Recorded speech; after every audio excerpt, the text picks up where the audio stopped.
ગદ્દા પ્રથમ પ્રકરણ 23 નિર્વિઘ્ન સ્થિતિ કર્યાનું પાણીનો ધરો ભરાયાનું। અને જે એવો ભક્ત હોય તે તો એમ સમજે જે મારે વિશે કોઈ દોષ અડી શકે નહીં તથા તે દોષ કાની બાધ કરી શકે નહીં, તો જેને ભજને કરીને હું આવો થયો એવા જે ભગવાન તેને વિશે તો કોઈ માયિક દોષ હોય જ કેમ? એમ દ્રઢપણે સમજે છે। અને એવો જે ભગવાનનો ભક્ત છે તે ભગવાનની મૂર્તિને વિશે જ્યારે વૃત્તિને રાખે છે ત્યારે તે વૃત્તિના બે વિભાગ થાય છે। તેમાં એક વૃત્તિ તો ભગવાનના સ્વરૂપમાં રહે છે અને બીજી તો જે ભજનનો ભગવાનના સ્વરૂપમાં રહે છે અને બીજી તો જે ભજનનો કરનારો તેમાં રહે છે।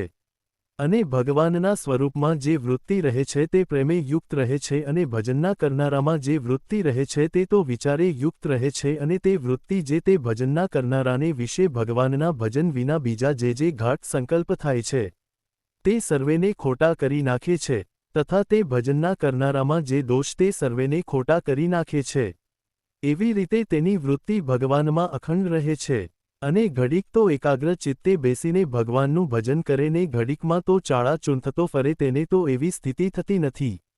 જેમ પાણીનો ઘડો ભરીને એક ઠેકાણે ઢોળી આવીએ, પછી વળી બીજે દિવસ અથવા ત્રીજે દિવસ તે ઠેકાણે પાણીનો ઘડો ઢોળીએ તેણે કરીને ત્યાં પાણીનો ધરો ભરાય નહીં, કાં જે આગલા દિવસનું જળ આગલે દિવસ સુકાઈ જાય ને પાછલા દિવસનું પાછલે દિવસ સુકાઈ જાય।